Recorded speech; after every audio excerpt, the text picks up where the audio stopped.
Mesdames, Messieurs, bonjour à toutes et à tous. Bienvenue au journal. 5 blessés des derniers événements sanglants au Burkina, évacués en Tunisie où ils recevront des soins plus appropriés. Une évacuation rendue possible grâce au président du Faso, Roch Marc Christian Kaboré. Mais tout d'abord, audience présidentielle. Le chef de l'État a reçu ce matin le président de l'Assemblée nationale du Bénin, Adrien Oubegui, et le 5e vice-président de l'Assemblée nationale française, David Abiba. Les discussions ont porté sur la mise en route du Parlement panafricain et la lutte contre le terrorisme. Pamadrogo, Jean Zongo, Aimé Solange, Digma. Un séjour au Burkina dans le cadre de la deuxième session ordinaire de l'année 2016, le président de l'Assemblée nationale du Bénin, Adrien Oubegui, est venu soumettre au président du Faso, Roch Marc Christian Kaboré, un certain nombre de préoccupations en vue de la consolidation de la démocratie en Afrique. Il y a le dossier du Parlement panafricain. Ce dossier a fait l'objet d'un protocole d'accord signé par les chefs d'État. Il faut que 28 États soient signataires du protocole d'État et que les ratifications interviennent. Jusqu'à ce jour, le processus est un peu en panne. Le nombre de 28 n'est pas encore atteint. Donc nous sommes venus sensibiliser le président du Faso sur, disons, la pertinence de faire évoluer la procédure de ratification. Invité également pour assister à la dite session ordinaire, le 5e vice-président de l'Assemblée nationale française, David Abiba, traduit ici l'amitié de son pays à l'égard du Burkina. Cette présence témoigne à la fois de l'excellence des rapports que nous avons avec votre pays, avec le Burkina Faso, de l'excellence de la collaboration qui existe entre les deux parlements et en même temps de la qualité des relations personnelles que le président Diallo et le président Barthelone ont su nouer avec le temps. Dans la présence de ces trois pays, les liens forts qui existent entre le Burkina Faso, le Bénin et la France pour affronter un certain nombre de défis. Des défis qui se déclinent entre autres à une harmonisation de la législation pour lutter contre le terrorisme. La fin du calvaire pour 5 blessés de l'insurrection populaire et du push manqué. Ils se sont envolés hier pour la Tunisie et au pays d'Abi Bourguiba. Ils bénéficieront de soins plus pointus. La plupart des blessés vivaient avec des balles dans le corps. Cette évacuation a été rendue possible grâce au président du Faso. Reportage Kosoun Koulibaly, Frédéric Etienne Bassenga. Après plusieurs mois d'attente, c'est le soulagement pour ces 5 blessés de l'insurrection populaire et du coup d'État manqué de 2015. L'attente a été difficile, mais bon, ils ont essayé de nous soigner jusqu'à aujourd'hui, mais bon, comme ça ne va toujours pas, voilà qu'ils ont décidé de nous emmener à l'extérieur. Vraiment, nous sommes très fiers qu'ils nous amènent à l'extérieur pour nous soigner. Avec pour la plupart des balles toujours dans le corps, ils embarquent pour la Tunisie pour des soins plus appropriés. Sur la soixantaine de blessés de ces 2 événements, ces 5 cas sont les plus urgents. Nous pouvons dire merci à son Excellence, Monsieur le Président du Faso, Roch Marc Christian Kaboré, à son Excellence, Monsieur le Président de l'Assemblée nationale, le Dr Salifou Diallo, qui ont pris la mesure de nos doléances et qui ont vite réagi pour évacuer ces 5-là. Nous pensons que dans la même lancée, nous allons continuer à nous battre au niveau de nos différentes associations pour que tous ceux qui souffrent, qui sont toujours dans l'attente là, puissent être soignés jusqu'à la guérison totale. Ils sont accompagnés d'un médecin burkinabé et séjourneront en Tunisie jusqu'à ce qu'ils recouvrent totalement la santé. À l'occasion de la cérémonie officielle d'installation des membres de la commission constitutionnelle placée sous le très haut patronage de son Excellence, Monsieur le Président du Faso, Président du Conseil des ministres, la Direction générale du protocole d'État convie les personnalités invitées le jeudi 29 septembre 2016 à 10 h dans la salle de conférence de Ouaga 2000. L'heure d'arrivée est fixée à 9h30. La police ne se contente pas de réprimer, elle donne aussi des conseils aux usagers de la route. La section accidents et communication du commissariat central de police de Ouagadougou a dressé hier un bilan de ses différentes interventions sur les axes routiers de la capitale. Une présence qui serait à l'origine de la diminution drastique du nombre d'accidents ces dernières semaines. Adama Guiti. Respecter les codes de la route, un devoir de tout citoyen. des codes auxquels les usagers ont du mal à se conformer. Selon la police, des multiples infractions sont observées ces derniers temps, notamment celles liées au respect des feux tricolores. Il est dit que le feu orange annonce le feu rouge. Engagé, je passe.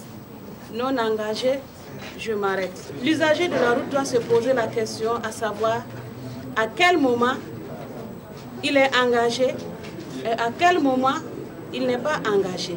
Selon les animateurs de la conférence, la police n'a pas pour ambition de perturber la quiétude des citoyens. Le contrôle opéré sur les axes routiers vise de détecter des engins volés. Une seule fois, et c'était tard la nuit. Et depuis lors, rien. Les contrôles se poursuivent, mais pas de cette façon. Ce que les gens ne disent pas, c'est qu'on embarque l'engin pour vérification. Au minimum, 200 agents sont déployés par la police chaque jour dans les carrefours. Au dire du chef de la section accident, l'opération a permis de réduire les accidents de circulation à Ouagadougou. De 918 cas en avril 2016, le chiffre est passé à 786 en juin, soit une réduction de plus de 150 cas. Notons qu'en cas d'infraction, en plus du paiement de la contravention, peut s'ajouter l'annulation du permis de conduire ou une suspension de la conduite.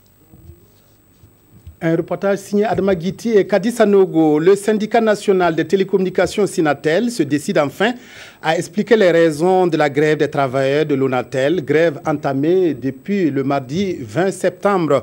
Face aux hommes de médias, le Sinatel a évoqué des revendications vieilles de 10 ans. Citons-en quelques-unes. Absence d'un plan stratégique, problèmes logistiques, différents de traitement entre nationaux et expatriés. Bref, le tableau dépeint est très sombre. Mokhtar Ouedraogo, Dramandadian. Du siège central aux différentes agences, les travailleurs de l'Office national des télécommunications Onatel observent depuis le mardi 20 septembre une grève. Ils dénoncent la dégradation de leurs conditions de travail et de traitement depuis la privatisation de l'Onatel. Une privatisation intervenue en 2006 avec le repreneur Maroc Télécom. Que peut-on retenir de la situation actuelle à l'Onatel? Au niveau du développement du réseau fixe et de la qualité du service. Aucun investissement n'est fait dans les nouveaux quartiers et de nouvelles localités pour l'expansion des réseaux.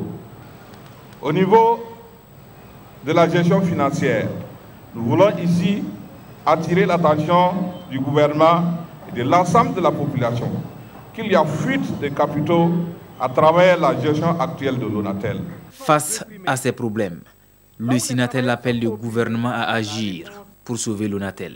La situation actuelle de l'Onatel interpelle l'État sur ses responsabilités. L'entreprise est en train d'être vidée de sa substance. La qualité de service se dégrade, les clients souffrent avec les services de l'Onatel. Plus d'embauches, les compétences locales sont brimées. Tous ici s'indignent du voyage sans motif du directeur général, laissant derrière lui des travailleurs mécontents. Ils entendent maintenir le mouvement jusqu'à ce que les responsables acceptent de dialoguer pour une sortie de crise. Du reste, le Sinatel se dit conscient de l'impact de cette crise au niveau social et invite la population à la compréhension. À New York, s'est tenue en marge de la 71e Assemblée générale des Nations Unies une rencontre sur le dividende démographique. C'est maintenant l'heure de la restitution au Burkina. Il s'agit de permettre aux acteurs de s'approprier les résultats du rapport sur le profil du dividende démographique. Reportage, Mokhtar Ouedraogo, Olopoda. Faire de chaque jeune un acteur essentiel de la croissance économique et sociale du Burkina, c'est la politique du gouvernement qui est à la recherche des pistes pour atteindre cet objectif. Ce sont donc ces pistes qui sont contenues dans l'étude sur la dividende démographique. Des résultats de l'analyse de la croissance accélérée par âge du Burkina, soumis ici à l'appréciation des acteurs économiques. Ces résultats montrent que le Burkina Faso dispose d'un nombre assez important de la population qui, si elle est active qualitativement, devrait apporter un boom très élevé et très important pour la croissance économique. Malheureusement, on a observé que seulement les personnes âgées de 26 à 66 sont en mesure de dégager des revenus pour pouvoir contribuer à l'économie. L'État, selon l'étude, devra investir dans les secteurs sociaux et lutter contre le mariage et la fécondité précoce chez les filles afin de réaliser ses ambitions définies dans le nouveau programme de développement. On a environ 50% de la population qui a moins de 16 ans, donc il faut qu'on investisse énormément dans ces jeunes-là pour qu'ils puissent être demain des acteurs qui contribuent réellement au développement du pays. Pour la représentante de l'UNFPA, il faut revoir la stratégie de développement de l'emploi pour retenir les jeunes au pays. C'est à ce prix qu'ils pourront mieux contribuer au développement du Burkina. La lutte contre le paludisme nécessite la mise en œuvre de plusieurs stratégies. L'Organisation ouest-africaine de la santé, OAS, multiplie les réunions dans cet objectif. La dernière rencontre qui s'est ouverte lundi à Ouagadougou a discuté des résultats des activités menées autour des échanges d'expériences sur les campagnes de chimioprévention du paludisme saisonnier et la distribution de masse des médicaments. Yacouba Gamene, Sanoua, Christine Koulibaly. Le projet régional paludisme et maladies tropicales négligées au Sahel est désormais une réalité. Un projet que les initiateurs présentent comme une opportunité au regard de la lourde charge de morbidité du paludisme dans les pays membres du dit projet que sont le Mali, le Niger et le Burkina Faso. Il s'agit d'une rencontre, en tout cas de synthèse et de partage d'expériences sur la chimioprévention du paludisme saisonnier et la distribution des médicaments contre les maladies tropicales négligées. Alors, comme vous le savez, la Banque mondiale soutient nos trois pays, à savoir le Burkina, le Niger et le Mali, dans la mise en œuvre d'un programme. Pour mieux lutter contre le paludisme saisonnier, les pays participants ont mis en place une stratégie ministérielle. L'objectif est qu'on s'asseye ensemble pour voir ce qui s'est passé lors de ces premiers passages. Ce qui s'est bien passé, on le loue. Ce qui ne s'est pas bien passé, on essaie de regarder et de les corriger pour que les prochaines campagnes soient bien faites. Donc l'objectif de cette réunion, c'est ça. Et ensemble, on va discuter des problèmes, ce qui n'a pas marché, pour qu'ensemble on puisse trouver une solution pour améliorer les prochaines campagnes qui vont venir. Une rencontre qui va permettre de relever les forces, les faiblesses et les opportunités pour améliorer la qualité des prochaines campagnes. En outre, elle sera l'occasion pour les participants d'estimer et de préparer les besoins des pays en médicaments. Ce projet connaît un accompagnement de la Banque mondiale. Le VIH-Sida constitue toujours une menace pour les populations, d'où la vigilance dans la lutte contre la maladie. La prévention de la transmission mère-enfant est portée au Burkina par un projet qui est prolongé de 2 années encore. La phase 2 a été lancée hier par Plan Burkina en partenariat avec l'Agence coréenne de développement COECA et concerne les régions du centre-nord et du centre-est. Nongoba Kouda Moumouni Soubega. Les changements climatiques sont à l'origine de la dégradation de l'état de santé des populations et de la baisse de leurs revenus agricoles. C'est le constat fait par l'ONG Bioverti International au cours de cet atelier. Un atelier qui porte sur un projet dont l'objet est de renforcer les capacités des populations locales face au changement climatique. Il s'agit aujourd'hui de valoriser nos espèces dans un contexte véritablement de changement climatique. Quelles sont les recherches à mener pour que les espèces soient à la fois plus productives et mieux adaptées donc, aux conditions du changement climatique aujourd'hui. Des stratégies seront envisagées dans le cadre du projet pour la production et la transformation des produits forestiers non lieux. Et cela se fera avec la collaboration des populations locales. C'est de voir les espèces qui sont ciblées à travers ce projet-là. C'est de faire la caractérisation, de connaître qu'est-ce que contiennent ces espèces-là sur le plan nutriments. Si on les caractérise et qu'on porte à la connaissance des populations, donc la population pourra en faire une bonne utilisation et une bonne valorisation. Donc il y a plusieurs technologies de transformation qu'on peut appliquer à ces produits forestiers non liés pour pouvoir contribuer efficacement à l'alimentation des populations. La mise en œuvre du projet va coûter environ 330 millions de francs CFA et les participants vont au cours de cette rencontre tenter de trouver les meilleures formules en vue de restaurer le couvert végétal. Yacouba Gamene et Mounira Kéré signaient ce reportage sur les rencontres sur les changements climatiques. La dernière en date, celle ouverte hier à Ouagadougou, portait sur la mise en œuvre d'un projet sur la restauration des forêts. Ce projet devrait permettre aux populations locales de mieux faire face aux changements climatiques. Nous allons revenir sur la PTME avec le lancement donc, de la phase 2 du projet donc, de prévention de la transmission mère-enfant lancé hier par Plan Burkina et l'agence coréenne de développement Koika. Et ce projet concerne les régions du centre-nord et du centre-ouest. Voilà, donc ça fait la deuxième phase du projet qui accourt au Burkina depuis quelques années. Nongbakuda Moumouni Soubega. Le projet régional paludisme et maladies tropicales négligées au Sahel est désormais une réalité. Un projet que les initiateurs présentent comme une opportunité au regard de la lourde charge de morbidité du paludisme dans les pays membres du dit projet, que sont le Mali, le Niger et le Burkina Faso. Il s'agit d'une rencontre. Les mouvements sociaux, il n'y a que ça dans les journaux. Aujourd'hui encore, les quotidiens s'intéressent au bras de fer entre travailleurs de l'ONATEL et la direction générale de la société. Des mouvements d'humeur qui se multiplient et font craindre une généralisation. Sibidi Issa Lankwande. La grève à l'ONATEL fait la une des parutions du jour. Les travailleurs nationaux sont en grève depuis le 20 septembre. Ils ont des revendications salariales, mais pas seulement. Il dénonce surtout la gestion de l'entreprise, si fait qu'il plaide pour un audit des 10 ans d'activité, écrit Notre Temps. Nous ne sommes pas en lutte contre les populations, mais pour nous libérer et libérer les Burkinabés, affirme le secrétaire général du Sinatel dans les colonnes du quotidien, tout en dénonçant une fuite de capitaux.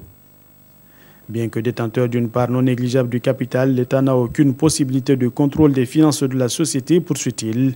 Le syndicat interpelle alors l'État sur ses responsabilités et affiche aujourd'hui au Faso. En attendant, ce sont les abonnés qui en paient le prix fort, un véritable casse-tête pour les consommateurs et sous-traitants qui ne souhaitent qu'une chose, qu'une solution soit trouvée, écrit Sidoya. Pas sûr qu'il soit entendu. Pour les travailleurs, le mot d'ordre sera levé que lorsque la direction générale sera prête à les écouter, pointe les éditions Le Pays. Des revendications, il en est également question au Centre national de transfusion sanguine. Les agents réclament l'application du décret portant octroi d'une ristourne, mentionne Le Pays. Des revendications tous azimuts qui inspirent l'éditorial de Notre Temps. Ces mouvements d'humeur ne sont-ils pas que la partie visible d'un impressionnant iceberg, s'interroge le journal. Sinatel, Sincha, Sinatic, ça bouillonne de presque partout sur le front social et c'est le citoyen plus que l'État qui paye cash.